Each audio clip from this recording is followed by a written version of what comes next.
A'udzubillahi minasyaitonirrajim. Bismillahirrahmanirrahim. Assalamualaikum warahmatullahi wabarakatuh. Segala puji bagi Allah Tuhan semesta alam yang telah mengkaruniakan kesehatan, kebahagiaan, dan limpahan kasih sayangnya untuk kita semua. Sehingga pada malam ini kita dapat berkumpul via Zoom meeting untuk menyimak kajian yang akan disampaikan narasumber kita kali ini. Salawat serta salam semoga terlimpah curahkan kepada junjungan seluruh para nabi dan rasul, wabil khusus Nabi Muhammad SAW, kepada keluarganya, para sahabatnya, hingga kita kepada umatnya hingga akhir zaman. Semoga Allah memberikan cahaya kepada kita untuk pendengaran, penglihatan, dan hati kita. Semoga keselarasan hidup dapat kita capai dalam jiwa-jiwa bahagia. Sebelumnya saya ucapkan terima kasih kepada Teh Pipin yang bersedia hadir untuk mengisi kajian malam ini. Walaupun informasinya mendadak, tapi alhamdulillah Teh Pipin jadwalnya kosong dan emang ini sudah izin Allah. Dan hatur nuhun pisan Teh sudah bersedia untuk hadir di kajian malam ini. Tak lupa pula saya ucapkan terima kasih kepada Ibu Bapak yang sudah meluangkan waktunya untuk hadir di kajian malam ini. Semoga malam ini kita bisa mendapatkan hikmah dari apa yang akan disampaikan oleh Teh Pipin. Oke. Sebelum kita mulai acara, apabila ada pertanyaan yang hendak disampaikan, bisa melalui chat atau raise hand. Dan kajian ini bisa Ibu Bapak simak di YouTube dengan channel Kamana. Mohon untuk di-like dan subscribe ya. Terima kasih. Baiklah, tidak panjang lebar, kita memanfaatkan waktu sebaik-baiknya. Kita simak kajian malam ini dengan tema self-love di apa teh? Malam haram di bulan haram ya. Maksudnya apa nih Teh? Self love tuh mencintai diri. Artinya mencintai dan menyayangi diri kita sendiri. Oh iya. Baik kalau begitu. Teh Pipin, apa enggak waktu dan tempat saya persilahkan. Hatur nuhun. Oke, salam solna Teh Lilis. Bismillahirrahmanirrahim. Assalamualaikum warahmatullahi wabarakatuh. Salam hormat Bapak Ibu Akang Teteh. Terima kasih. Alhamdulillah Allah izinkan kembali kita bertemu di sini ya. Tentunya terakhir kali saya ngisi Kamana itu tahun lalu ya Teh Lilis ya. Betul, waktu masih ada Kang Ipai ya. Oh, setelah itu juga sempat waktu itu New Kamana sempat satu kali. Betul. Sempat. Waktu tahun baru ya, waktu tahun baru enggak sempat karena sebelum. Tahun baru, pas tahun baru kebetulan berada di suatu tempat. Oke, alhamdulillah ya. Kita diberikan kesehatan dan kesempatan untuk bertemu sampai saat ini. Dan tidak terasa kalau dari versi tahun Masehi, baru aja tahun baru, sekarang sudah 20 Februari lagi ya. Sudah lewat dari 2 bulan. Begitu banyak peristiwa dan perjalanan hidup yang sudah kita lewati, dan begitu banyak juga hal-hal yang mungkin kita pelajari sepanjang perjalanan hidup kita. Nah, itulah kehidupan Bapak Ibu Akang Teteh sekalian. Nah, tentunya barangkali mungkin di sini muncul pertanyaan ya, kenapa ya judulnya seperti itu? Tadi pagi juga saya spontan ya bilang ke Teh Lilis apa ya? Oh ya udah itu aja. Nah, kalau kita dengar kata self love ya, sering kali di antara kita barangkali mungkin baca-baca dari berita atau lihat di sosial media atau dimanapun, sering kita mendengar kata self love. Self-love artinya menyayangi atau mencintai diri kita sendiri. Nah, sebenarnya istilah tentang self-love ini menjadi istilah psikologi populer yang begitu banyak digaungkan di mana-mana. Artinya, yuk kita mulai mencintai dan menyayangi diri kita sendiri. Padahal, kalau kita lihat versi Quran, semua kajian dan ajaran yang diinformasikan Quran kepada manusia, semuanya bicara tentang self-love. Iya, nggak ada yang sakiti dirimu sendiri, bawalah dirimu ke arah yang merugikan gitu, yang menghancurkan, nggak ada. Quran tidak bicara demikian. Nah, tetapi di sini Kalau kajian psikologi populer membicarakan self-love dalam konteks yang umum. Nah, apa bedanya antara kita sebagai Muslim yang mendalami Quran dengan kajian-kajian ataupun pemahaman sains secara umum? Nah, baiklah, Bapak Ibu Akang Teteh sekalian, saya sendiri pun basic saya adalah seorang ilmuwan. Saya seorang ilmuwan yang jatuh cinta sekali dengan Quran. Kenapa? Karena memang beberapa hal yang kadang-kadang belum saya temukan dalam perspektif kajian umum, saya menemukan jawaban itu di dalam Quran. Nah, gitu ya. Jadi ketika bicara tentang ini, tentang itu, oh Quran itu udah dari sekian waktu yang lalu udah cerita itu. Perasaan kayaknya tema-tema itu baru sekarang deh. Nah, jadi kisahnya seperti itu ya. Jadi saya memang basicnya bukan orang pesantrenan atau ustazah gitu ya. Jadi artinya di sini saya mencoba untuk share, untuk berbagi apa yang saya pahami tentang Quran. Dan ternyata memang apa yang diinformasikan Quran, karena saya basicnya sebagai ilmuwan, saya mencari kajian-kajian research dan eksperimen yang berkaitan dengan hal tersebut. Nah, jadi gitu ya. Tentunya dalam konteks malam ini kenapa bawa-bawa bulan haram ya Teh Pipin, kan gitu. Jadi inilah tadi yang saya katakan yang membedakan kita sebagai Muslim, kita punya guidance, kita punya pedoman Quran dalam kehidupan kita. Bicara self love udah banyak. Oh ya udah, kamu memberikan nutrisi terbaik untuk hidupmu gitu ya.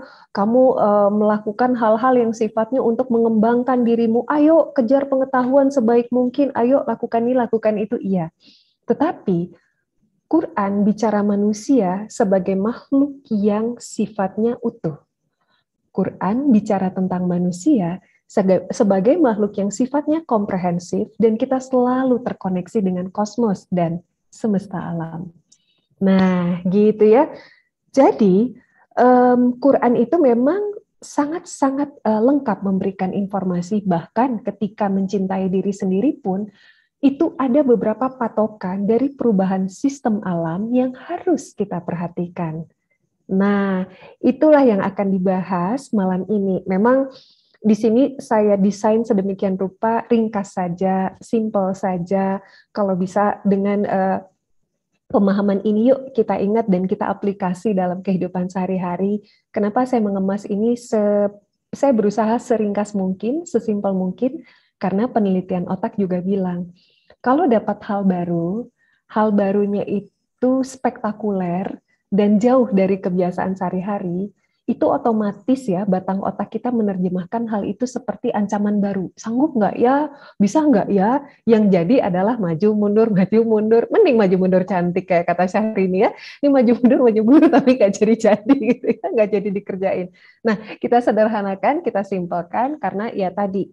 Makanya Quran juga mengajarkan kita dari hal-hal yang kecil dulu, hal-hal yang ringan dulu. Kemudian kita tambah sedikit demi sedikit kompleksitasnya sampai kita bisa mencapai ke tahap-tahap tertentu.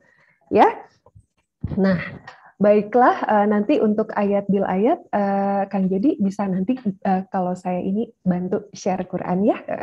Saya di sini akan membawa dulu pemahaman kita tentang apa itu yang disebut dengan bulan, apa itu yang disebut dengan perubahan pada sistem alam, apa yang terjadi pada manusia, dan apa yang Quran informasikan kepada kita sekalian. Baiklah, saya izin untuk share screen terlebih dahulu. Ya, oke. Ini pun sengaja PPT-nya saya buat lucu-lucu aja, nggak usah terlalu serius ya, karena kalau sudah malam begini sesuatu yang ringan tapi bisa kita lakukan, insya Allah bisa kita terapkan ya. Nah, tadi seperti yang Teh Lili sudah sebutkan, topik yang akan kita bicarakan dalam kesempatan kali ini adalah self-love di bulan haram, ya. Mencintai diri di bulan haram. Muncul pertanyaan gini, Teh Pipin, bukannya kita itu harus mencintai diri kita itu di sepanjang kehidupan? Iya, betul sih. Bukankah kita harus mencintai diri kita di sepanjang bulan? Iya, betul. Nah, kalau mencintai kan kalau versi bahasanya kita menyebutnya merahmati diri sendiri kan gitu ya. Memang betul, sepanjang hari, ya, sepanjang waktu, sepanjang kehidupan, idealnya kita merahmati diri kita sendiri. Tetapi kadang-kadang gini, namanya manusia selalu konsisten nggak? Itu tantangan terbesar loh. Ya, saya aja juga sebagai manusia biasa dan sebagai ilmuwan naik turun juga ya. Jadi kadang-kadang tantangan terbesar kita adalah di konsistensi. Tapi minimal begini, Allah merahmati manusia dengan kemampuan berpikir yang baik. Karena kan di Quran sudah dikatakan, hai orang-orang yang beriman, yaitu yang menggunakan akalnya. Nah, jadi boleh dong Allah merahmati kita dengan akal kita berstrategi sedikit, ya boleh. Dan strateginya itu bukan sekedar akal-akalan, bukan sekedar eh, common sense atau logika manusia biasa, tapi strategi yang kita pakai seperti yang Quran sudah ajarkan kepada kita. Nah, jadi saya informasikan terlebih dahulu seperti ini. Aduh, ini gambar apa pula lagi Teh Pipin ya? Nggak apa-apa ya, karena saya di sini ilmuwan ya gambarnya rada gini-gini dikit. Oke, Bapak Ibu akan teteh sekalian, kita lihat di sini. Ini ada yang naik turun. Ini tuh adalah gelombang elektromagnetik manusia. Jadi manusia itu punya gelombang elektromagnetik. Buktinya apa?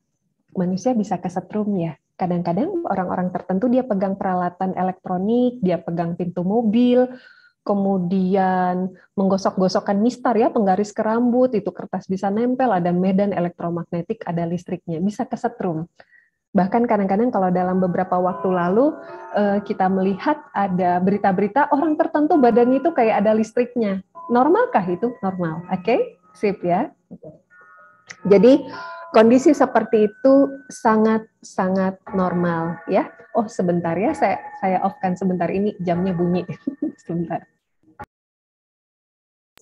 Oke, ya terima kasih. Kita lanjutkan kembali. Nah, jadi tubuh manusia itu ada elektromagnetiknya, ada listriknya. Dari mana datangnya itu teh? Itu diproduksi sama sel tubuh kita sendiri. Jadi sel tubuh manusia itu punya inti sel. Nah, inti sel tadi ada mitokondria, yaitu terjadi pernafasan sel di sana, dan di sana akan menghasilkan medan-medan elektromagnetik. Oke. Nah, medan elektromagnetik atau listrik ini ya, orang-orang kadang-kadang yang metafisika atau mereka yang biohealing, mereka sering menyebutnya dengan istilah energi. Oke? Nah, itu istilah awam yang dipakai. Tapi kalau istilah sainsnya adalah elektromagnetik. Dan tiap manusia itu pasti punya medan elektromagnetik. Dan kalau kita lihat, seluruh organ tubuh kita terdiri atas sel. Dan tiap sel tubuh kita akan menghasilkan medan elektromagnetik. Sip ya, sampai di situ. Dan kemudian kita lihat bahwa kita hidup di semesta alam, oke? Okay? Kita hidup di semesta alam. Apakah semesta alam memiliki medan elektromagnetik? Iya, betul. Ya, di semesta alam ini punya medan elektromagnetik, sering disebut dengan the energy of universe. Sering disebut juga dengan energi semesta alam. Jadi tiap benda-benda di semesta alam ini punya frekuensi elektromagnetiknya masing-masing. Nah, ternyata, ini hal yang menarik, bahwa perubahan frekuensi elektromagnetik itu juga dipengaruhi oleh transformasi perjalanan bulan. Nah, gitu ya. Jadi makanya kadang-kadang ada gerhana bulan, pasang naik, pasang surut, dan seterusnya. Itu kajian-kajian orang yang banyak mendalami tentang pengetahuan semesta alam. Dan jangan salah, ternyata perubahan frekuensi elektromagnetik akibat peredaran sistem bulan itu mempengaruhi frekuensi elektromagnetik tubuh manusia. Itu berpengaruh, mempengaruhi, makanya di sini ada mempengaruhi atom kita, molekul tubuh kita, sel-sel tubuh kita, semuanya berpengaruh. Dan kalau kita tahu, tubuh manusia tadi, tiap organ tubuh kita ada sel, tiap sel ada elektromagnetik, itu pasti akan mengalami pengaruh-pengaruh tertentu akibat ada perubahan frekuensi elektromagnetik alam. Nah, jadi makanya sebenarnya kalau perubahan frekuensi elektromagnetik alam banyak dipelajari oleh para ilmuwan, mereka menggunakan itu untuk menentukan iklim, ya kan? Iklim ada musim ini, musim itu, dan seringkali kadang-kadang dikaitkan juga dengan pertanian ya. Oh, pada iklim seperti ini cocok untuk tanaman jenis sekian, karena tanaman ini cocok dengan frekuensi elektromagnetik yang seperti apa. Nah, kadang-kadang yang rada kelewat, bagaimana dengan frekuensi elektromagnetik manusia? Nah, jadi makanya Kalau kita misalnya melihat menurut penanggalan Masehi yang biasanya dipergunakan secara universal, penggalangan Masehi itu biasanya lebih banyak ke berbicara 4 musim. Kebetulan di Indonesia cuma 2 musim, sekarang pun lagi anomali ya, yang panas jadi hujan, yang hujan jadi panas. Sering ada pergeseran seperti itu. Nah, tapi terlepas dari itu semua, ternyata Quran sudah bicara lebih dahulu ya. Quran sudah bicara lebih dahulu tentang bagaimana bulan, jumlahnya ada berapa, dan bulan apa yang harus kita perhatikan, di mana kalau dunia berpikir tentang musim, yang harus diperhatikan, oh winter itu lagi ada salju, suhunya bisa ekstrim gitu ya, atau misalnya ekstrim musim panas, bahkan kadang-kadang beberapa waktu lalu, beberapa tempat di Amerika, misalnya suhunya di atas 40 derajat Celcius bisa sampai terbakar gitu. Lebih banyak hal seperti itu. Nah, kalau Quran justru juga tetap mengingatkan, ada bulan-bulan tertentu yang kita harus berhati-hati. Nah, baiklah untuk itu yuk kita buka dulu diri ayat. Kang Yodi bisa dibantu saya Quran surat 9 ayat 36. Yuk kita lihat dulu tentang apa itu bulan menurut versi Quran ya. Surat 9, surat At-Taubah ayat 36. Oh, mohon maaf, ini bismillahnya nggak berubah ya, Tevin. Tidak apa-apa. Nggak apa-apa, nggak apa-apa. Ya. Ini ada teknis nih, gangguan Nggak teknis. masalah, nggak masalah kita bacakan. Ya, baik. Kita bacakan. Jadi dulu. yang bacakan atau Tevin? Punten. Kang Yodi bacakan juga nggak apa-apa. Siap. Mohon izin ya Bapak Ibu Tevin. A'udzubillahi minasyaitonirrajim. Sesungguhnya bilangan bulan pada sisi Allah adalah 12 bulan. Dalam ketetapan Allah di waktu Dia menciptakan langit dan bumi. Di antaranya 4 bulan haram. Itulah ketetapan agama yang lurus. Maka janganlah kamu menganiaya diri kamu dalam bulan yang 4 itu. Dan perangilah kaum musyrikin itu semuanya, sebagaimana mereka pun memerangi kamu semuanya. Dan ketahuilah bahwasanya Allah beserta orang-orang yang bertakwa. Oke, ya terima kasih Kak Yodi. Mungkin bisa dikataskan lagi terjemahnya. Ya. Nah, gini ya. Sekarang kita lihat ini ya tadi. A'udzubillahiminasyaitonirrajim. Bismillahirrahmanirrahim. Sesungguhnya bilangan bulan pada sisi Allah adalah 12 bulan. Nah, kalau kita melihat perhitungan kalender Hijriah itu menggunakan dasar peredaran bulan sebagai dasar untuk membuat penanggalan kan. Ya kan kita misalnya tahu ya penanggalan Hijriah itu kan misalnya ada dari bulan Muharram, ada ini, semuanya jumlahnya ada 12 bulan. Oke. Nah, jadi saya sebagai seorang ilmuwan melihat bentar, Allah ini bikin memberikan informasi kepada kita melalui Quran. Bilangan bulan itu ada 12. Oke, saya ngecek nih kan ilmuwan gitu, ngecek. Oh iya ya, penanggalan Hijriah ada 12 bulan. Mikir lagi nih otaknya. Tapi ada ketetapan waktu ketika Allah menciptakan langit dan bumi, diantaranya adalah 4 bulan haram. Ini berarti ada sesuatu nih, ini bukan sesuatu yang sia-sia informasi seperti ini.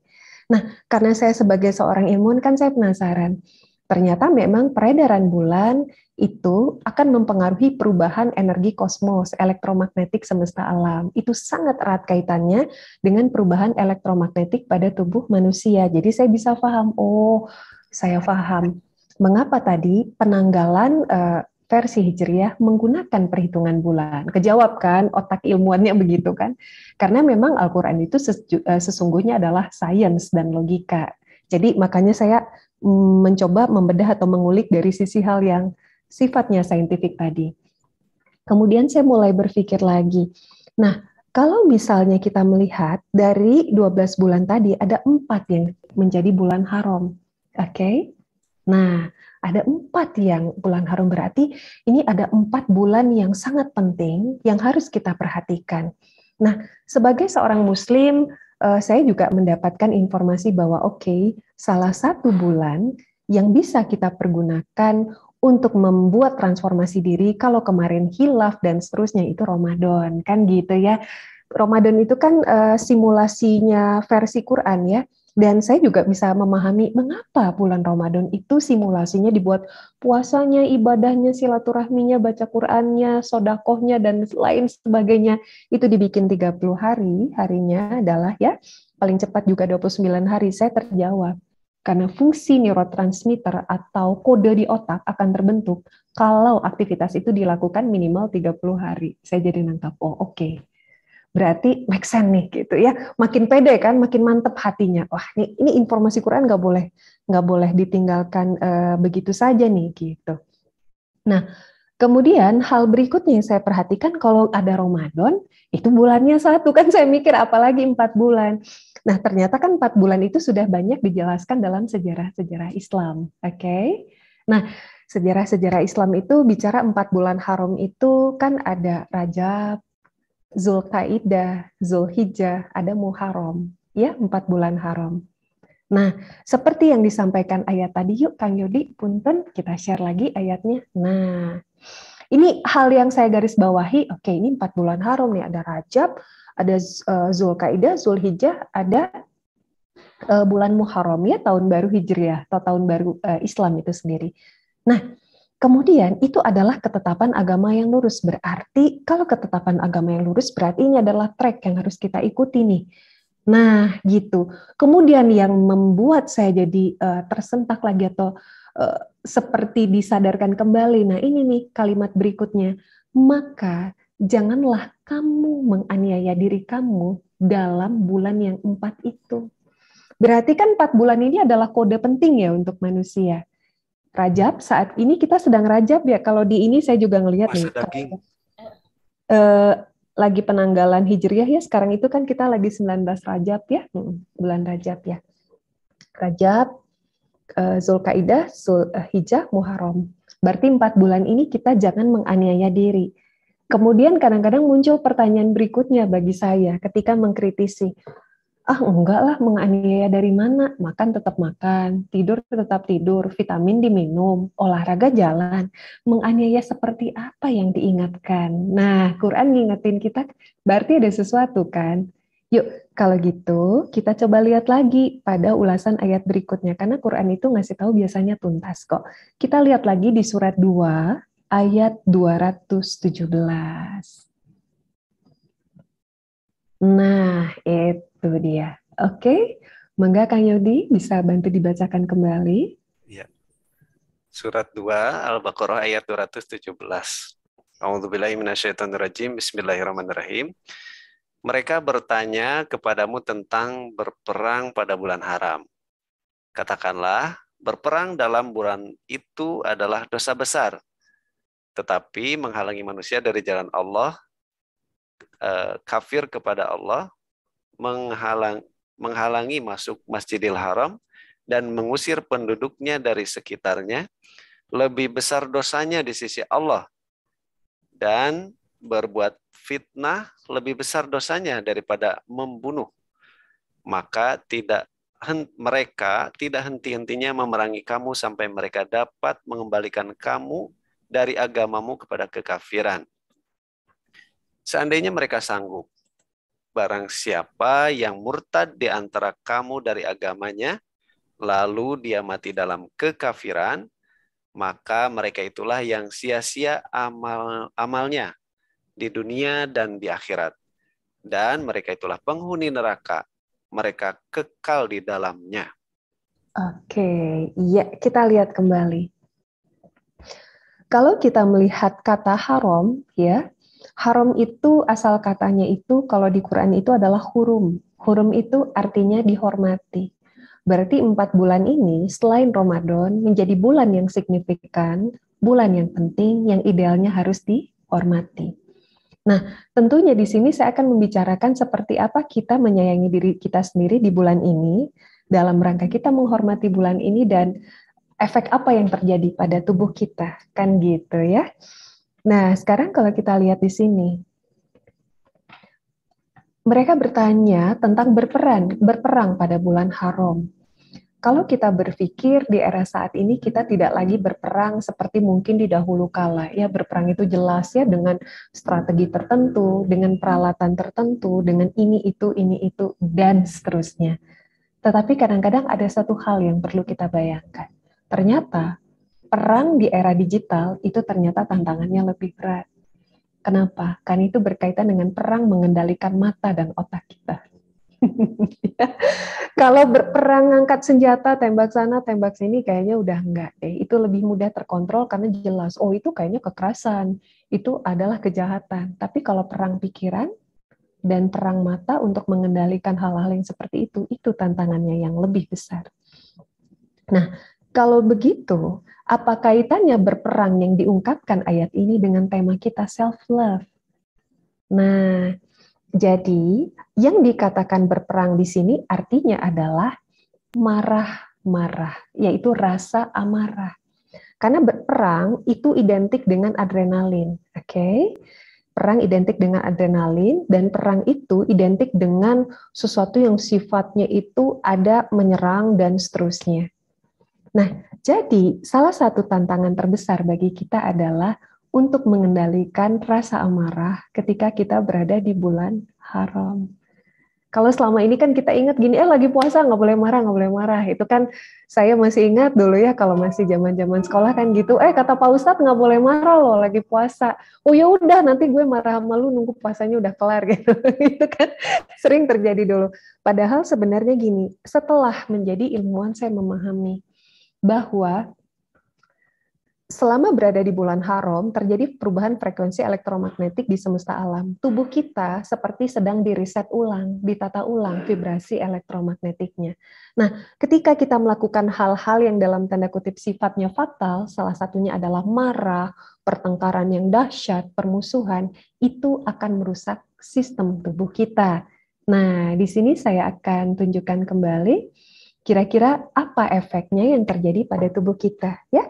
Jadi salah satu self-love kita kalau ngikutin versi ayat, berhati-hati dengan yang namanya peperangan, bukan perang angkat senjata tadi, tapi berperang mengendalikan pikiran, mata, dan hati kita, karena ada efeknya.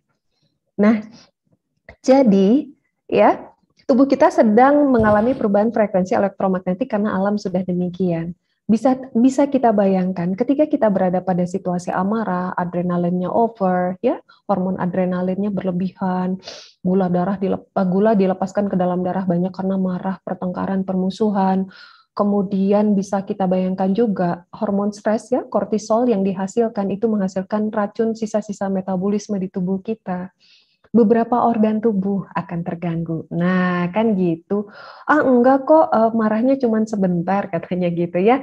Ya, marah itu memang bentuknya energi, dan itu bisa dirilis dalam bentuk energi mekanik. Makanya kita disarankan, kalau dulu saya masih ingat, Ustadz suka ngajarin ya, waktu masih zaman sekolah. Kalau marah itu, kalau misalnya kamu nggak bisa nahan marah disuruh wudhu, ya kalau nggak bisa wudhu disuruh sholat, kan gitu. Energi mekanik ternyata saya jadi paham setelah jadi ilmuwan, oh pantesan sholat itu bentuk energi mekanik, rilis marah. Kenapa? Karena marah itu ada pengaruhnya. Nih, ada panah-panah nih Bapak Ibu, Kang Teteh sekalian. Yang jelas kepala, sering marah-marah, itu akan mengganggu beberapa aktivitas syaraf di kepala, khususnya nih di sekitar sini nih ada ini batang otak, ini dekat ke amigdala. Ini kadang-kadang bisa membuat kita, ya kalau saya nggak ngomongin masalah penyakit dulu, tapi yang jelas efek sering marah bikin otak mudah mengalami kebingungan gitu. Ya jadi kalau anak gaul bilang tell me telat mikir, ya Lola loading lama, yang gitu-gitu. Ternyata itu menghambat aktivitas neurotransmitter karena sisa-sisa racun efek dari marah tadi, dia menghambat beberapa aktivitas yang ada di sistem syaraf ini. Nah, saya juga jadi, waduh ya Allah gitu ya. Ternyata tidak di bulan haram aja efeknya sudah dahsyat, perubahan sistem saraf ini. Ketika di bulan haram, aktivitas elektromagnetik yang ada di otak 2 kali lipat lebih dahsyat. Jadi efeknya lebih berat. Nah, jadi ingat ya tadi ya, Rajab, Zulkaidah, Zulhijjah, Muharram, berarti hati-hati di 4 bulan ini berkaitan dengan marah. Karena ada efek lagi, ya, dia bisa mempengaruhi kerja paru-paru, bisa mempengaruhi kerja liver, pengaruh pada kognisi tadi apa Lola, loading lama. Atau tell me, telat mikir. Ya, dan Bapak Ibu Akang Teteh, kejadian seperti itu nggak ada kaitan sama umur ya. Itu pun bisa terjadi pada usia yang belia. Kenapa? Kalau selalu marah-marah. Ya, apalagi ini dilakukan di bulan haram yang terjadi di mana di sini semesta alam pun sedang mengalami perubahan frekuensi elektromagnetik. Ya, jadi itu yang harus kita waspadai. Nah, efek berikutnya adalah kita lihat peperangan tadi ya, marahnya itu seperti apa, ini berdampak secara signifikan pada fungsi paru-paru, pada kerja liver, pada sistem syaraf. Nah, pada sistem syaraf itu kodenya gini, kalau kita lagi stres berat, kita lagi banyak marah, cek aja. Sistem syaraf itu memberikan respon kok. Kadang-kadang gini, kenapa ya di bagian wajah, mata, hidung, atau di sekitar pipi itu suka kedip-kedip, gerak sendiri. Nah, itu berarti saraf kita sedang tegang. Itu kode. Tubuh manusia itu diciptakan Allah dahsyat banget, cerdas banget, menurut konsep body intelligence. Nah, jadi tubuh suka ngasih tahu biasanya, hey kamu warning nih gitu ya, ingat ya, hati-hati ya, ini lagi ada kondisi seperti ini nih, nah itu yang terjadi. Dan yang jelas, kalau kondisi seperti ini pasti akan mempengaruhi sistem pencernaan kita. Ada yang merasa kembung, ya, kembung berkepanjangan, ada yang merasa kadang-kadang perih, tidak nyaman, bahkan kadang-kadang penyerapan nutrisi terganggu, dan banyak hal-hal lainnya. Nah, jadi makanya tadi, langkah pertama untuk self-love, versi Quran, ketika di bulan haram, hati-hati dengan apa yang disebut peperangan. Peperangan itu berkaitan dengan bagaimana mengendalikan pikiran, bagaimana mengendalikan penglihatan, bagaimana kita mengendalikan fungsi otak kita, supaya tidak mudah terstimulasi atau terpancing dengan hal-hal yang membangkitkan marah yang terlalu dahsyat. Gitu. Ya, jadi ini hal yang paling penting untuk kita ingat kembali. Nah, kemudian kalau kita lihat berikutnya, oke, Kang Yudi bisa dibuka sedikit terjemahan ayat tadi, kita segarkan kembali ingatan kita versi ayat. Nah, di sini ya. Ada hal berikutnya nih, ya, ternyata di sini dikatakan katanya berperang pada bulan itu, artinya 4 bulan haram ini adalah dosa besar. Dan dosa besar itu artinya kalau versi sains berarti membawa dampak yang sangat dahsyat pada tubuh kita. Dampaknya ya udah jelas, dampaknya pasti minus ya, pasti negatif pada tubuh kita. Nah, tetapi ada hal lain juga yang kadang-kadang kita kelewat. Kadang-kadang gini, enggak kok Teh Pipin tenang aja, enggak marah-marah. Kalau ada kesel dikit mulai sadar, aware. Ini bulan haram nih ya, Rajab sekarang masih hari ke-19 kan ceritanya gitu. Berarti masih ada sekian hari, tenang, self-control kok. Tapi hal lain yang kadang rada kepleset. Ini katanya nih, menghalangi manusia dari jalan Allah. Contohnya gini, ini contoh. Tiba-tiba ada seseorang yang mungkin sudah lama tidak kontak dengan kita, tiba-tiba menghubungi kita, misalnya gitu. Dan kebetulan udah lama nggak kontak juga mungkin bisa saja karena ada konflik sama pihak tersebut. Tiba-tiba dia ngontak. Nah, ceritanya bisa jadi kan orang yang bersangkutan menghubungi kita mungkin ingin membangun kembali silaturahmi yang baik. Karena silaturahmi kan juga udah ditegaskan di surat An-Nisa ayat 1. Dan tegakkanlah hubungan silaturahim. Nah, gitu. Nah, jadi kadang-kadang ketika ada yang mau hubungi kita, dan kita tahu itu adalah pihak yang dulu nyebelin banget gitu, ya mendingan gak usah ada hubungan sama dia, gak usah dihubungi, gak usah dikontak, tiba-tiba dia nge-WA. Yang terjadi adalah, ya udah deh, si ini lagi ya, udah cuekin aja, antepin aja, nggak usah di-read, kalau di-read nggak dijawab nggak enak gitu ya. Mending didiemin aja, kita tahu nih ada WA masuk dari si ini, saya udah sebel banget sama dia. Nah, kalau hal yang kita pikirkan seperti itu hati-hati, bisa jadi kita kepleset tanpa kita sadari, seperti yang diingatkan ayat ini, menghalangi orang untuk melakukan sesuatu sesuai jalan Allah. Salah satunya adalah menegakkan silaturahmi, saling maaf bermaafkan, kan gitu. Yang gitu-gitu tuh kadang-kadang keplesetnya, marah-marahnya enggak, karena itu jelas. Kalau marah mah lebih jelas ya. Tapi yang kayak gitu, udahlah, WA-nya cuekin aja, nggak usah dibaca, antepin. Kan menghalangi dari jalan Allah, berarti menghalangi silaturahmi. Atau misalnya kayak gini, ada juga kadang-kadang kayak gini, ini juga bisa terjadi ya. Kita misalnya gini, yuk kita ini yuk makan-makan yuk, misalnya nih makan-makan. Maaf, aku lagi puasa sunnah gitu. Oh gitu ya, kenapa aku lagi puasa sunnah Rajab? Karena kan aku dapat dari kajian-kajian yang aku dengarkan, salah satu ibadah sunnah di bulan Rajab adalah puasa. Oke. Puasa sunnah kan, lo mau puasa kapan? Besok. Tapi kita mau makan-makan, gue traktir lo, ini makanannya enak banget. Kangen juga udah lama nggak ketemu, ya udah puasanya besoknya lagi aja. Kan puasa sunnah ini masih ada Rajabnya. Kan kalau Ramadan beda cerita, digituin nggak bisa. Tapi kan kalau kita menganggap di bulan lain, di mana bulan lain tersebut puasanya puasa sunnah, jadi ya udah bisa rada digeser. Niat kita baik, ingin ketemu dia, ceritanya ingin bersilaturahmi kan, bertemu. Ya udah deh, aku mau traktir kamu dengan makanan enak, tapi itu lagi puasa sunnah. Udah besok aja, besok lainnya lagi aja. Pokoknya makan aja dulu hari ini sama aku. Oh gitu ya, oh ya udah deh kalau gitu pagi Pak, mumpung masih pagi nih aku batalin ya. Ya udah kita janjian makan siang sebentar kita silaturahmi. Kebayang nggak? Itu kan kesannya baik ya. Itu tantangan terbesar dari fungsi otak manusia. Ada aktivitas atau kegiatan-kegiatan sehari-hari yang terkamuflase gitu, tertutupkan oleh sesuatu yang sifatnya kesannya baik, karena ceritanya kita ingin silaturahmi, ingin melakukan sesuatu yang sifatnya baik, tapi kadang-kadang jadi rada kepleset. Itu yang harus kita waspadai. Ya, hal-hal sederhana seperti itu yang kadang-kadang juga menjadi tantangan yang cukup besar bagi kita.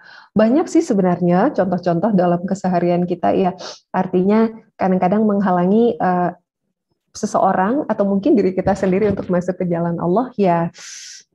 Hal-hal seperti itu yang sebaiknya kita harus sangat-sangat waspada. Ya, jadi tentunya kenapa jangan sampai kita menjadi pihak yang artinya memiliki vibrasi yang negatif ya, atau misalnya gini contohnya, kadang-kadang gini, misalnya kita ngobrol entah dengan pasangan kita, dengan sahabat kita, ini sering terjadi juga kadang-kadang di dalam persahabatan nih. Kadang-kadang di dalam persahabatan kan kita care sekali ya, kita sayang dengan sahabat kita. Jadi ceritanya gini, sahabat kita curhat sama kita, si itu yang dulu pernah nyakitin aku ceritanya mau minta maaf loh.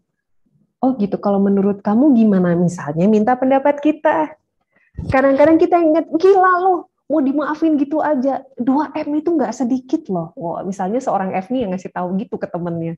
Berarti kan padahal tadi temannya itu sudah mulai hatinya terbuka. Oh ya udahlah, itu kejadian dulu, aku maafin aja lah. Ngapain juga kita memperkeruh suasana, aku mengikhlaskan, Allah merahmatiku dengan rezeki yang lain, dan aku tetap masih hidup dan menikmati hidup dengan baik sampai saat ini. Temannya udah mulai mikir kayak gitu. Datanglah seorang FNI misalnya yang mikir tadi, gila lo 2M segitunya aja. Ntar kalau dibaikin balik lagi kayak dulu. Itu sifat kayak gitu nggak akan berubah. Kamu hati-hati deh.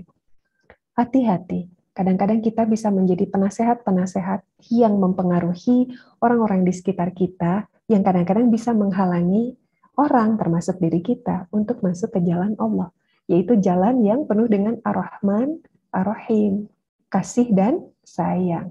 Hati-hati. Nah, kenapa hal ini diingatkan di bulan haram? Ada efeknya ke tubuh. Makanya saya juga jadi amazed gini ya. Quran cerita ini udah lama. Science yang bicara tentang biopsychology itu berkembang baru di abad ke-20. Baru. Jadi berarti kan Quran dari dulu tuh udah keren ya, udah ngasih tahu dahsyatnya. Dan seperti apa efeknya? Ini. Saya akan tunjukkan kepada Bapak Ibu sekalian ya. Kita lanjutkan nih tadi nih. Ini dia, ini yang terjadi. Jadi kalau kita tanpa kita sadari ya, kerap kadang-kadang bisa mempengaruhi orang untuk masuk ke jalan Allah. Contohnya tadi, dia mau memaafkan kesalahan orang di masa lalu, kita bilang, itu 2M nggak sedikit loh, ntar keulang lagi, ntar lu ditipu lagi loh. Kan gitu ya, ceritanya kan pengen protek sahabat misalnya. Hati-hati, ini ada yang terganggu di bagian fungsi otak kita. Amigdala. Amigdala ini ya, ini adalah bagian dari otak ya. Ini di sebelah kiri yang normal, yang di sebelah kanan yang gangguan ya. Nah, amigdala bagian dari otak yang berfungsi menyimpan memori tentang emosi. Memori yang berkaitan dengan kasih sayang pun ada di sini. Nah, kalau orang normal, bagian ini tuh aktivitasnya terisi penuh ya. Fungsi otaknya bisa dilihat yang ada tulisan amigdala panah ke sini. Coba dilihat yang ada gangguan di kanan. Bagian otak di sini, sistem syarafnya koneksinya nggak terbentuk. Apa efeknya? Efeknya dia tidak bisa merasakan cinta. Aduh, kan rugi ya. Padahal mungkin kerabatnya menyayangi dia, orang-orang terdekat menyayangi dia, ya, anaknya, adiknya, banyak yang memberikan rasa kasih sayang pada dia, tapi dia tidak bisa merasakan itu. Dan kerap merasakan diriku hampa, aku kosong, gak ada yang sayang sama aku merasa lonely, pokoknya udah deh, negatif, vibrasinya negatif. Ini apa? Karena di bagian ini bisa dilihat nih Bapak Ibu, kosong di bagian ininya. Nggak ada koneksi saraf yang terbentuk di bagian ini. Kan ini menyedihkan ya untuk kita. Karena tidak sedikit orang mengalami gangguan pada fungsi tubuh karena dia tidak merasakan rasa kasih sayang. Itu salah satunya. Jadi hati-hati ya. Belum lagi nih di sini. Ya, ini kalau pada yang normal nih, medial prefrontal cortex. Ini artinya adalah bagian otak yang berfungsi untuk berpikir kritis, bijaksana, jiwa kepemimpinan, kreativitas, hal-hal yang positif yang membuat diri kita bisa berkembang, memiliki personality atau kepribadian yang menarik. Itu yang terjadi. Jadi makanya hati-hati ya dengan ini. Kalau yang normal kan gini nih bentuknya, ada bagian kuning. Ya ini artinya kodenya saraf-saraf di sini tuh on, terbentuk koneksi bagus, aktivitasnya sehat. Tapi coba nih tadi kalau vibrasinya negatif. Ya gelap ya di sininya, nggak terbentuk sarafnya. Jadi ada efeknya. Makanya saya jadi paham begini. Ya Allah, Quran itu ternyata mengajarkan kita self love itu benar ya. Self love di sini artinya bukan egoisme, bukan mementingkan diri sendiri. Artinya self love yang dimasuk Quran adalah yuk kamu perhatikan yuk. Ini sudah dikasih tahu loh tips and triknya di ayat supaya kamu bisa merahmati dirimu dan kamu bisa mengantisipasi hal-hal yang bisa merusak dirimu sendiri. Ya, jadi kan kadang-kadang kita berpikir, yang merusak diri kayak gimana? Mencuri, tawuran gitu, yang jelas yang ekstrim-ekstrim deh. Obat-obatan terlarang ya, hal-hal yang sifatnya ekstrim, korupsi. Makanya tadi saya bilang hati-hati menghalangi dari jalan Allah, dari hal-hal kecil pun kadang-kadang bisa terjadi. Ya, bahkan misalnya kadang-kadang gini, kita bercandanya gini, Cie, yang lagi sabar nih, gitu ya, Cie, yang lagi mulai rajin sholat nih, itu kan kadang-kadang dengan komentar begitu kan orang yang baru mau mulai itu kan jadi malu ya, rajin sedekah ya sekarang ya, kan jadi mundur orangnya ya, kadang-kadang mau melakukan hal yang baik nggak jadi. Nah, kitanya begini yang terjadi di otak kita, jadi hati-hati. Saya juga sambil lihat layar ini sambil mengingatkan diri saya, karena kita semua manusia ya, wajib saling mengingatkan dan harus lebih waspada ya, karena ini bisa saja rentan kita terpeleset dengan hal-hal yang sifatnya seperti itu. Ya. Nah. Oke, sekarang kita lihat ya berikutnya ini. Hal lain yang perlu difahami. Jadi, ketika tadi kita menghalangi orang untuk melakukan kebaikan, artinya kembali ke jalan Allah, kita seolah-olah berperan menjadi penasehat, padahal ternyata nasihat yang kita berikan ada unsur kekeliruan meskipun tipis ya tadi. Itu juga bisa berpengaruh loh. Jadi kalau di otak udah jelas terjadinya seperti ini, ya di otak kayak gini. Nah kalau di badan tuh begini. Jadi katanya terjadi inflamasi. Inflamasi ini biasanya terjadi gini, kalau tubuh kita diserang virus sama bakteri, maka kan imun tubuh kita kan berperang ya, langsung ready akan membentuk sebuah sel yang peranannya memproteksi tubuh kita. Virusnya meskipun butuh waktu, bakterinya butuh waktu, itu akan diperangi oleh tubuh kita dan kemudian membantu tubuh kita pulih kembali seperti sedia kala. Nah, yang terjadi adalah kalau vibrasi kita negatif, tadi ya kita melakukan hal-hal kecil kepleset yang sifatnya menghalangi orang berbuat baik, akan terjadi inflamasi juga di badan kita. Ya, salah satu bentuk inflamasinya itu adalah gangguan metabolisme tubuh kita jadi melambat. Jadi makanya saya selalu mengingatkan juga ya di hospital tempat saya praktek nih, atau kadang ke mahasiswa saya suka ngingetin. Di sini ada yang lagi program diet nggak? Ada Bu, katanya. Oke. pada udah ngontrol makan belum? Udah rajin olahraga, udah. Tapi udah ngontrol pikiran dan lisan belum? Nah, kan gitu ya, hati-hati. Kenapa? Contohnya kayak gimana, Bu? Misalnya gini, kalau ada sahabat kamu yang lagi berantem, mau damai, kamu jadi pihak yang netral, mendinginkan suasana, mengingatkan mereka akan kasih sayang. Bukan karena pro sahabat kita ngomporin. Emang kenapa, Bu? Inflamasi, metabolismemu lambat, boro-boro, pengen turun berat badan, yang ada terjadi reverse ya, sistem kerja tubuhnya berkebalikan jadinya. Oh, begitu, itu. Hal yang begitu ya. Ini saya selalu mengingatkan hal-hal seperti ini. Jadi ternyata ada pengaruhnya ya. Kalau kita bisa jaga, apalagi khusus di bulan haram, tubuh kita sedang melakukan riset kembali di fungsi elektromagnetik dan sistem tubuh, kan kece badai ya, insya Allah. Belum lagi ada organ lain yang terganggu, jantung udah pastilah ya. Terus bisa memicu rentan alergi. Jadi kalau alergi yang sifatnya genetik ya udah itu memang efek DNA, tapi minimal efek dari alerginya itu bisa diminimalisir, artinya nggak sering-sering amat kambuh.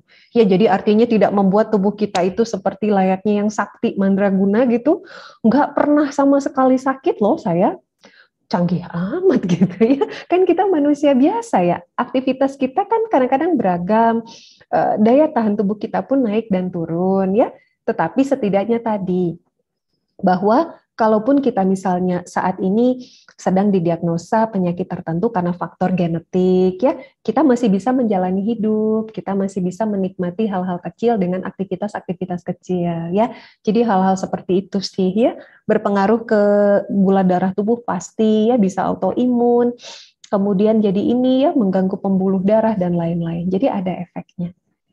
Jadi makanya saya juga baca ini, ya Allah, dahsyat banget. Dan makanya saya jadi ingat juga, apalagi kayak sekarang, misalnya COVID naik lagi, Omikron kan, kalau kita lihat berita, oh COVID lagi naik, sekarang bulan haram, di mana tubuh manusia diberikan kesempatan untuk recovery, untuk dipulihkan dengan cara merahmati diri sendiri, melakukan banyak hal yang baik. Nanti hal baik aja apa saja yang kita lakukan, ada nanti akan kita bahas versi Quran ya. Kalau versi pengetahuan umum kan udah jelas, oh kamu melakukan kebaikan, itu versi pengetahuan umum.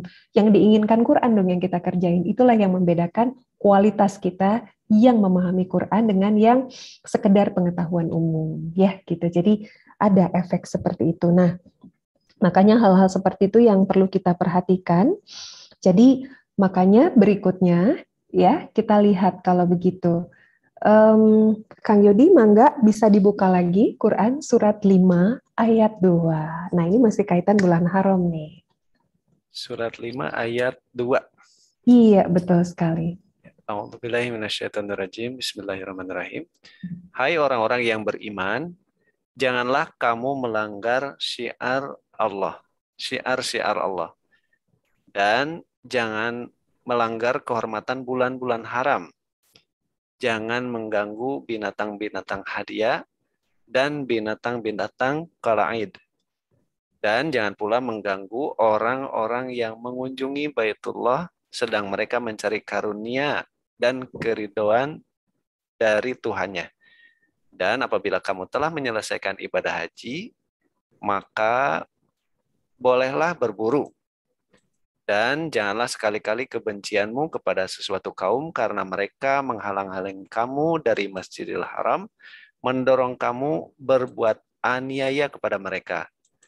Dan tolong menolonglah kamu dalam mengerjakan kebajikan dan takwa. Dan jangan tolong menolong dalam berbuat dosa dan pelanggaran. Dan bertakwalah kamu kepada Allah, sesungguhnya Allah amat berat siksanya. Ya, kita naikkan kembali ayatnya di atas. Jadi makanya berkaitan dengan ayat sebelumnya tadi ya yang sudah kita bahas ya di surat 2 ayat 217 ya tadi di Al-Baqarah ayat 217 itu kan bicara tadi ya hal-hal apa yang perlu kita perhatikan berkaitan dengan self control, mengendalikan diri kita dan relasi kita dengan sesama manusia. Nah, di surat 5 ayat 2 ini ya di Al-Maidah ayat 2 ini diingatkan kita, oh jangan kita melanggar kehormatan bulan haram. Jadi artinya yang kita lakukan itu bukan sekedar hanya kepada manusia loh ya, pada lingkungan sekitar pun harus kita perhatikan. Ya, jadi makanya terhadap hewan-hewan gitu ya. Jadi kadang-kadang kan ada keisengan kecil tuh, lagi duduk, semutnya nggak ngapa-ngapain, kadang lewat, ngeganggu juga enggak. Ya, bahkan kadang semut rame-rame biasanya kan dia suka pindahan rumah. Ya biarkan aja dulu. Kadang-kadang gemes langsung ngambil semprotan, ya semprot anti serangga. Atau semutnya nggak ngapa-ngapain lewat pakai jari, tek matiin aja satu gitu. Padahal nggak ngapa-ngapain. Nah, jadi hal kecil seperti itu juga sebaiknya kita perhatikan karena kita semua makhluk ciptaan Allah punya kesempatan untuk hidup. Ya beda cerita kalau misalnya ada hewan yang berbahaya lagi di hutan belantara, ini hewan buas yang rentan, itu beda cerita. Ini kita di rumah nggak ngapa-ngapain, semutnya lewat nggak ganggu kita. Iseng dimatiin pakai jari tek gitu. Nah, yang begitu-begitu juga loh. Jadi makanya saya juga ketika melihat ini, ya Allah, berarti kontrol dirinya harus betul-betul sebaiknya ditingkatkan. Kenapa? Karena memang ini sudah diinformasikan Quran kepada kita ketika kita sedang berada di bulan haram. Nah, jadi kontrol diri yang cukup baik untuk lebih mawas diri atas hal-hal yang kita lakukan, sebaiknya itu haruslah kita ingat. Yuk kita ke bawahin bagian bawah ayatnya. Tetapi, nah kan di sini Quran itu kalau ngasih tahu segala sesuatu apa yang tidak boleh ya, yang don'ts ya, dikasih tahu nggak boleh nih. Do-nya pasti dikasih tahu apa yang disarankan kepada kita sebagai manusia. Nah, kalau kita melihat di sini bahwa di surat 5 ayat 2 ini diinformasikan ya, tolong menolonglah kamu dalam mengerjakan kebaikan dan takwa. Kan dikasih tahu, oh berarti yang dibutuhkan oleh tubuh manusia untuk sedang menyiapkan fungsi tubuhnya ketika terjadi perubahan sistem alam yang terjadi di 4 bulan ini, gitu ya. Kita harus mengerjakan kebaikan dan takwa. Nah, kebaikan dan takwa versi Quran itu yang kayak gimana sih? Yuk kita lihat di surat 2 ayat 177 ya, surat Al-Baqarah ayat 177.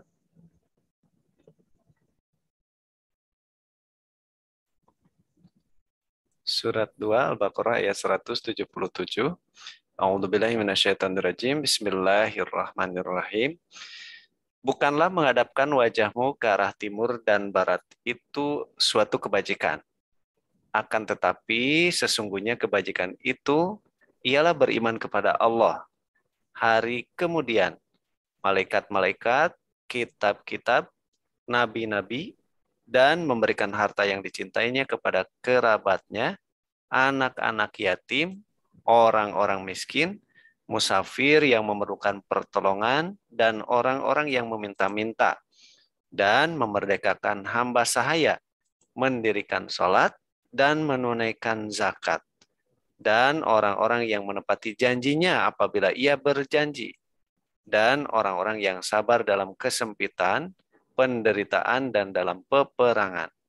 Mereka itulah orang-orang yang benar imannya, dan mereka itulah orang-orang yang bertakwa. Nah, ini dia. Yuk kita lihat ayatnya ke atas lagi. Oke ya.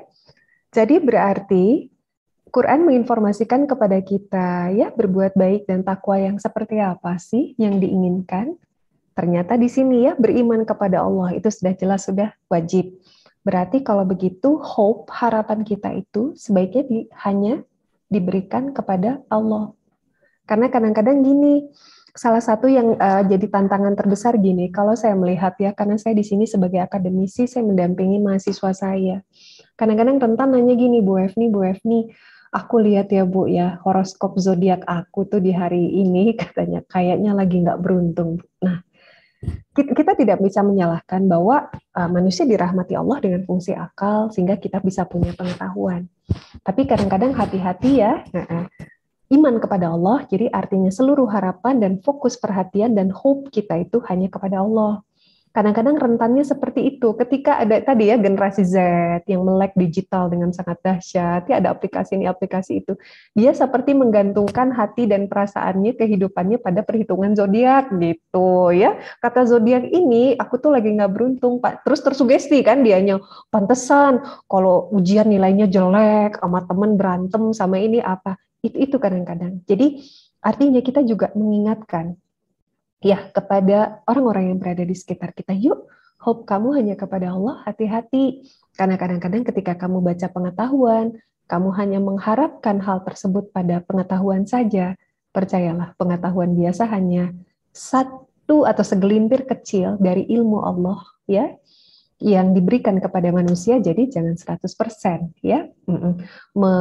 Ibaratnya menempatkan hati dan harapan dan sandaran kita pada hal itu. Itu yang harus kita waspadai, ya. Oke, yuk kita lihat lagi ke ayatnya. Kemudian di sini ya, beriman kepada Allah, bahwa akan ada hari kemudian, kepada malaikat, kitab, nabi. Nah, ini nih yang tantangan juga. Memberikan harta yang dicintai kepada kerabatnya. Harta yang dicintai itu bentuknya banyak. Ya, kalau misalnya paradigma umum, tadinya saya berpikir gini, oh harta yang dicintai berarti mungkin kalau saya ada sedikit seperak, 2 perak tabungan, ngasih tabungan gitu, sedekah, nggak sekedar itu. Harta yang dicintai itu artinya adalah hal-hal yang kita sayangi. Bagi orang tertentu, ya misalnya kayak ilmuwan, harta yang dia cintai adalah pengetahuan. Makanya kalau ditanya, misalnya seorang ilmuwan kadang ditanya, menurut kamu gimana? Aduh, aku nggak tahu ya, padahal dia tahu. Dia sayang ngasih tahu kuncinya. Harta yang dicintai itu bisa bentuknya pengetahuan, ya pelit ilmu gitu, itu bisa. Atau harta yang dicintai berikutnya adalah istirahat santai. Orang yang sibuk, harta yang dicintainya adalah istirahat. Pas lagi pengen istirahat, ya ibu dan ayahnya nelfon, bisa bantu ini enggak? Aduh, baru juga mau tidur. Itu harta yang dicintai. Banyak ya. Jadi apapun yang kita cintai. Jadi di bulan ini berarti ini kesempatan bagi kita untuk melakukan hal-hal sederhana ya dari apa yang kita sayangi. Yuk, kita sedekahkan yuk. Bisa berbentuk mungkin uang kalau memang kita punya kelebihan finansial, bisa bentuknya waktu, bisa bentuknya pengetahuan, bisa bentuknya tenaga, bisa bentuk sumbangsih pikiran-pikiran baik. Ya, apapun yang kita cintai kepada kerabat kita, kerabat orang tua, pasangan, anak, adik, kakak, orang-orang terdekat kita, kemudian memberikan kepada anak yatim, orang miskin, yang memerlukan pertolongan, termasuk mereka yang meminta-minta. Dan hamba sahaya nih. Mungkin kalau kita punya asisten ya di rumah, asisten-asisten kita, ya yuk kita bisa berikan yang terbaik untuk mereka, lakukan yang terbaik. Setidaknya tadi, ketika kita mungkin memberikan instruksi dengan kata-kata yang dingin, ya, atau barangkali ada hal yang bisa kita bantu pada mereka, yuk kita lakukan itu. Kemudian mendirikan sholat, berzakat, dan satu hal lagi yang menjadi challenge cukup besar adalah tadi nih, menepati janji kalau berjanji. Ya, jadi itu juga kadang-kadang tantangan terbesar kita. Kalau misalnya kita sedang menghadapi satu ujian, tantangan atau apapun itu, kita bersabar. Ya, dalam kesempitan, penderitaan, dan sabar. Dalam peperangan, yaitu dalam amarah kita. Nah, jadi ini bentuk-bentuk hal-hal kecil yang bisa kita lakukan, dan itu merupakan salah satu indikator dari perilaku takwa versi Quran. Nah, barangkali mungkin muncul pertanyaan ya, ketika Quran menyarankan kepada kita untuk melakukan tindakan-tindakan yang menjadi indikator takwa ketika di bulan haram, pasti Quran juga menjelaskan alasannya kenapa. Yuk, kita lihat yuk, jawabannya ada di surat 3, ayat 114 sampai 115. Nah, kita lihat. A'udzubillahi minasyaitonirrajim. Bismillahirrahmanirrahim. Mereka beriman kepada Allah dan hari penghabisan. Mereka menyeru kepada yang ma'ruf dan mencegah dari yang mungkar, dan bersegera kepada mengerjakan berbagai kebajikan. Mereka itu termasuk orang-orang yang saleh. Dan apa saja kebajikan yang mereka kerjakan, maka sekali-kali mereka tidak dihalangi menerima pahalanya. Dan Allah Maha mengetahui orang-orang yang bertakwa. Oke, kita balikkan ke ayat 3, 114 tadi. Jadi, kalau misalnya kita melakukan hal-hal yang sifatnya kebaikan tadi, karena memang mengarah pada sesuatu yang ma'ruf, ya, mencegah dari kemungkaran, karena kita beriman kepada Allah, maka, nah, kan ada imbalannya. Versi Quran tadi di 115-nya, Ya, kita akan menerima pahala. Nah, seringkali gini kadang-kadang kalau sebagai ilmuwan saya berpikir, oke, saya bisa paham. Anggaplah kita sebagai orang dewasa, kita bisa menangkap. Oke, yang dimaksud dengan pahala berarti adalah sesuatu manfaat baik yang akan kita terima ketika kita melakukan tindakan-tindakan perilaku berbuat baik yang menjadi indikator takwa, kan gitu. Tetapi pertanyaan selanjutnya, kalau ilmuwan kan mikir pahalanya itu yang kayak gimana sih? Apa yang terjadi pada tubuh kita ketika kita melakukan hal tadi? Ternyata studi yang berkaitan dengan kebaikan ya, itu telah memberikan informasi kepada kita. Nah, ini dia Bapak Ibu sekalian, saya akan tunjukkan apa yang terjadi pada tubuh orang yang berbuat baik. Nah, ternyata orang yang berbuat baik itu fungsi kerja otaknya akan sehat. Jadi, salah satu indikasi fungsi kerja otak sehat adalah dia tidak pernah kehabisan ide. Dia mampu berpikir dengan lebih bijaksana. Jadi makanya tadi kan salah satu bentuk sedekah adalah sedekah harta yang dicintai. Dia sedekah ilmu pengetahuan. Wah, saya kayaknya sayang deh ngasih tahu pengetahuan ini. Kayaknya nanti akan ada yang lebih hebat dari saya. Itu kekhawatiran bisa jadi seperti itu kan? Nah, ternyata don't worry, be happy. Berbuat baik itu akan ada imbalan pahalanya. Ternyata tubuh yang berbuat baik, fungsi kerja otaknya akan sehat. Dia nggak akan pernah kehabisan ide, ya ibaratnya kalau anak gaul sekarang bikin konten ya katanya, nggak akan kehabisan kreativitas untuk bikin konten. Nggak usah khawatir, insya Allah. Kinerja otak akan sangat dahsyat, berpikir menjadi lebih bijaksana, dan fungsi otak sehat salah satu indikasinya tadi, dia mampu membedakan antara yang hak dan yang batil. Contohnya tadi, kan kalau diingatkan oleh kita di ayat tentang bulan haram, jangan menghalangi orang memasuki jalan Allah. Artinya seringkali kadang kita seolah-olah memberikan nasihat baik, padahal itu menyesatkan. Kalau fungsi kerja otak kita sehat, insya Allah kita akan dijauhkan dari perilaku dan kata-kata yang rentan kepeleset seperti itu. Ya, ini juga tantangan terbesar bagi saya sebagai praktisi di bidang psikologi ke pasien yang saya tangani. Jangan sampai ketika saya memberikan nasihat ataupun saran, usul ke pasien saya itu menyesatkan, menghalangi dia dari jalan Tuhan, kan gitu. Itu juga dahsyat sekali. Jadi makanya berhati-hati seperti itu. Dan yang jelas sistem peredaran darah tubuh akan menjadi lebih baik, di mana pembuluh darah kita menjadi lebih lentur, ya. Darah bisa jalan dengan lancar, insya Allah seluruh bagian tubuh akan ternutrisi dengan baik, karena darah membawa oksigen dan nutrisi ya untuk organ tubuh kita. Dan sistem organ-organ tubuh yang lainnya pun akan menjadi lebih baik. Ya, jadi hal-hal yang sifatnya kalau di dunia sains sering disebut dengan psikosomatis, contohnya karena sebel dengan seseorang sesebel-sebelnya, tiap ingat dia perutnya mules misalnya, itu psikosomatis loh. Jadi organ tubuh kita menerjemahkan siaga satu gitu. Seolah-olah ada virus bakteri, padahal tubuh kita itu tegang, siaga satunya karena rasa sebel kita pada seseorang.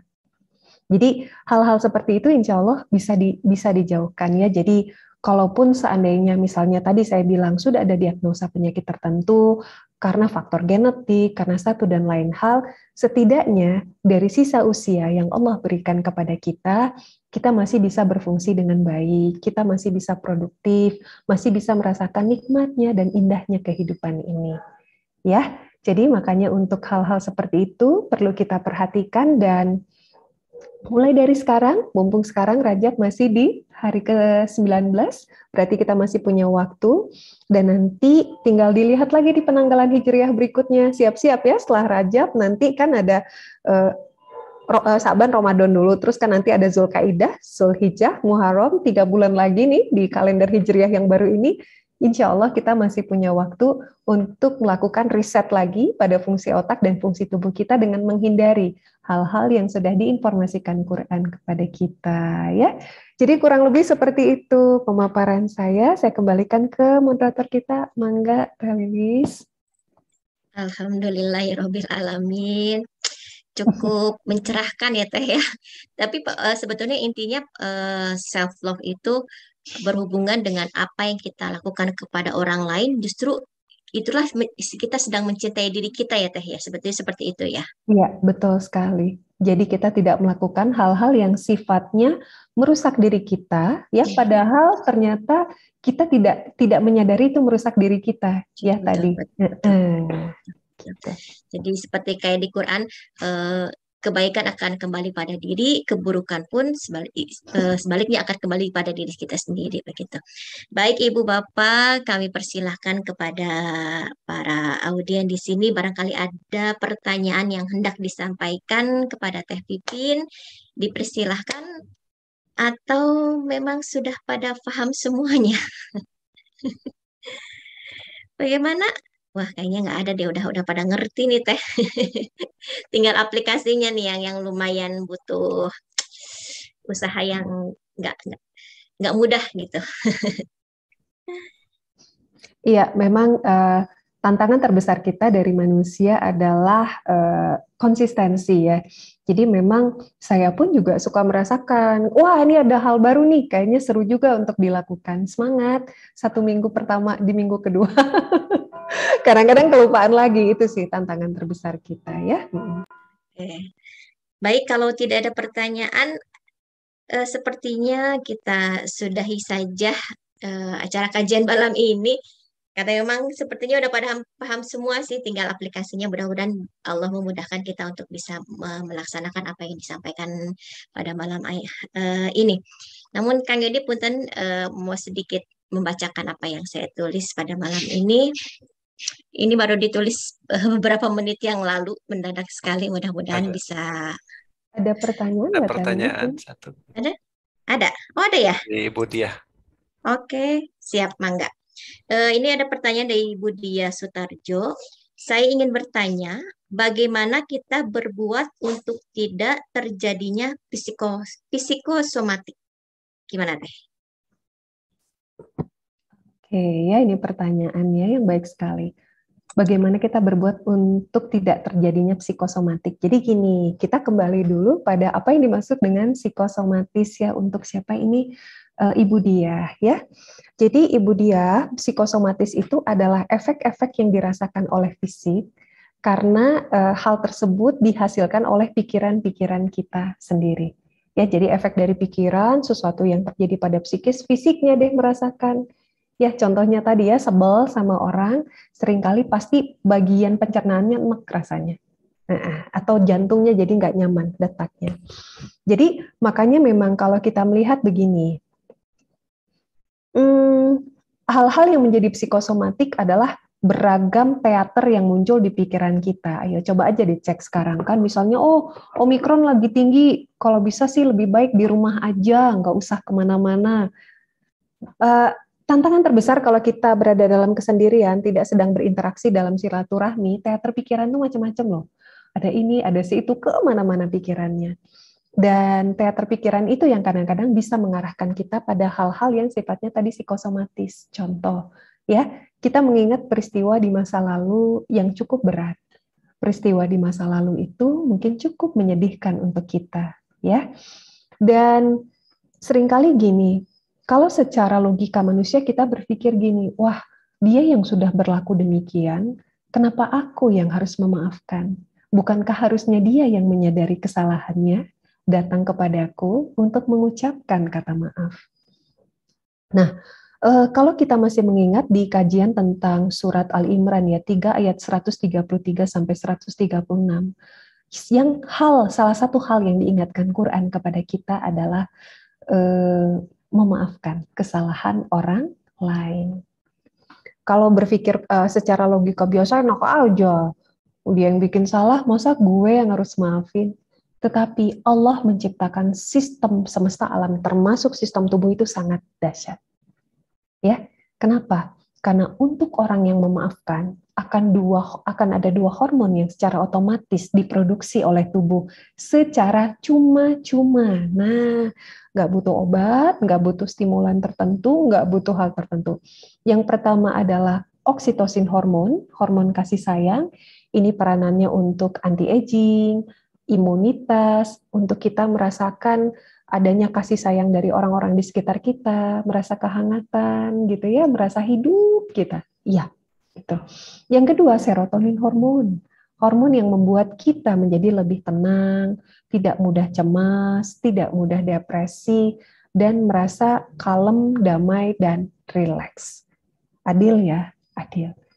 Apakah orang yang dimaafkan mendapatkan itu atau tidak? Ya, penelitian bilang, kalau yang tidak melakukan kesalahan tidak meminta maaf, tapi si orang yang salah satunya memaafkan terlebih dahulu, dia yang akan dapat hormon itu duluan. Nah, jadi adil ya kalau kayak gitu. Dahsyat banget makanya. Jadi,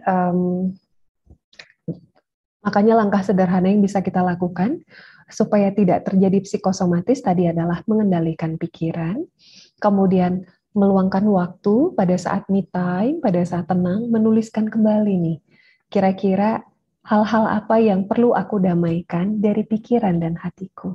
Mungkin diikhlaskan, mungkin dimaafkan, atau barangkali mungkin kita yang harus meminta maaf. Ya, jadi itu sih dahsyatnya. Itu tips sederhana ya yang barangkali bisa diterapkan untuk Ibu Dia. Baik, Teh, ini ada pertanyaan lagi dari Bapak S. Januar ya. Oke, ingin bertanya bagaimana tips untuk kita bisa konsisten dan istiqomah. Seringkali hal ini sangat terpengaruh dengan situasi sekitar yang berubah-ubah katanya gitu Teh. Nah, jadi kayak gini, memang tantangan terbesar kita istiqomah atau konsisten tadi ya. Jadi kalau kita pinjam penelitian otak gini, kalau kita ingin melakukan hal baru, lakukan dulu hal yang sifatnya sederhana. Ya, contohnya tadi deh, hal yang sederhana misalnya mulai hari ini saya akan mengendalikan lisan saya. Jadi kalau mau ngomong mikir dulu. Supaya kita bisa menerapkan hal tersebut, artinya melatih fungsi otak kita bisa secara konsisten. Tahap pertama, otak itu butuh dilatih kurang lebih di 14 hari pertama. Nah, jadi 2 minggu, bertahan aja dulu di 2 minggu. Kalau sudah kita bisa bertahan di 2 minggu pertama, insya Allah kode di otaknya kebentuk. Jadi ketika kode di otak kita sudah terbentuk seperti itu nanti kesananya refleksnya itu akan jalan. Dia akan jadi habit, jadi kebiasaan. Jadi bertahan aja dulu di 2 minggu pertama. Jadi tadinya juga ketika saya belum mendalami kajian tentang fungsi otak kan bingung. Aduh ini hal baru, ceritanya mau transformasi diri, ngerjainnya berat banget, nggak tahu sampai kapan. Saya harus mengerjakan ini, sanggupkah saya kan gitu. Jadi kalau kata teori otak ya udah kerjakan aja dulu di 2 minggu pertama. Kalau perlu setiap hari nih misalnya tadi mulai menjaga lisan dan pikiran, bikin kayak kalau zaman sekarang kan handphone cukup canggih ya, bikin kayak alarm gitu 3 kali sehari, pagi diingetin, nanti siang diingetin, nanti sore ingetin lagi, alarmnya nyala. Hey Evni, ingat ya, jaga lisan, jaga pikiran gitu. Pakai emoticon gambar senyum, ya alarm nyala, oh iya diingatkan lagi. Kita bisa ngeset itu kok pakai handphone 14 hari. Dilatih aja itu dulu 14 hari. Lewat dari 14 hari, insya Allah habitnya akan terbentuk. Gitu. Ya, itu strategi sederhana yang bisa dilakukan untuk Pak Yanuar ya, Pak. Dan sebetulnya sholat itu pun remind sistem kita ya Teh ya untuk mengingatkan ketika zuhur kita sudah berbuat baik belum, asar apakah kita sudah menjaga lisan, maghrib, isya segala macam itu sebetulnya kalau memang kita sadar bisa mengingatkan kita dengan apa yang sudah kita kerjakan pada hari itu sebetulnya gitu ya. Yes, betul sekali. Setuju Kak Lilis. Cuman kadang-kadang tantangan terbesar adalah sholatnya itu, kegiatan yang kita lakukan di dalam sholat takutnya menjadi refleks otomatis. Makanya hanya sebatas kewajiban aja ya Teh ya. gitu Kak Lilis. Jadi makanya mindful sholat, artinya sadar penuh ya Allah. Misalnya takbiratul ihram, Allahu Akbar. Faham takbiratul ihram maknanya apa? Kita baca doa iftitah, baca Al-Fatihah. Paham. Nah, itu benar kata Teh Lilis. Kalau kita bisa begitu itu dahsyat banget. Itu tuh melatih fungsi kerja otak. Dan kalau itu dilakukan secara istiqomah itu akan sangat berpengaruh pada kinerja otak tadi. Gitu ya. Oke, yuk mangga Teh Lilis. Enggak, ini sebentar saya lihat dulu pertanyaannya. Oh, tidak ada. Mangga Teh, mungkin karena memang sudah larut malam, kita closing statement aja dari Teh Pipin. Oke, Kesimpulan jadi dari malam ini. satu hal yang perlu kita ingat bahwa Allah menciptakan manusia sebagai khalifah di muka bumi ini bukanlah sia-sia. Karena begitu banyak hal dahsyat yang bisa kita lakukan. Dan sekecil apapun kebaikan yang akan kita lakukan, itu akan membawa dampak yang sangat dahsyat pada fungsi kerja otak dan tubuh manusia. Dan satu hal yang perlu diingat, bahwa jadilah cahaya bagi orang-orang di sekitar kita dengan kita melakukan proses untuk mencintai diri kita sendiri dan sekaligus menerangi orang-orang yang di sekitar kita. Dan itu saja dari saya. Mohon maaf untuk kekurangan, Bapak Ibu akan Teteh. Saya kembalikan ke moderator kita. Silakan Teh Lilis. Iya, alhamdulillah. Terima kasih sekali Teh Pipin atas ulasannya pada malam ini. Semoga apa yang disampaikan bisa dapat kita laksanakan pada kehidupan sehari-hari. Eh, Namun sebelumnya izinkan saya untuk membacakan tulisan yang barusan saya buat tadi berdasarkan apa yang disampaikan oleh Teh Pipin. Mohon waktunya sebentar. Mangga Kak Yudi, punten. Aku mencintai diriku dengan berbuat baik kepada orang lain. Aku menyayangi diriku dengan berkasih sayang pada semesta. Aku peduli pada diriku dengan berbagi pada yang membutuhkan. Aku mengasihi diriku dengan memberikan yang terbaik untuk sekelilingku. Karena apa yang aku perbuat untuk semesta akan berbalik pada diriku sendiri. Jadi aku memutuskan untuk memilih welas asih sebagai pedoman hidupku. Berbuat baik, sedekah, sholat, dan tidak merugikan orang lain adalah alat bantu untuk mencintai diriku sendiri. Hatur nuhun, terima kasih Bapak Ibu semuanya yang telah meluangkan waktu pada malam ini. Kita kembali bertemu pada kajian minggu depan, insya Allah kajian milenial. Mohon nanti putra-putrinya jika ada keluangan waktu bisa ikut acara pada malam hari ini.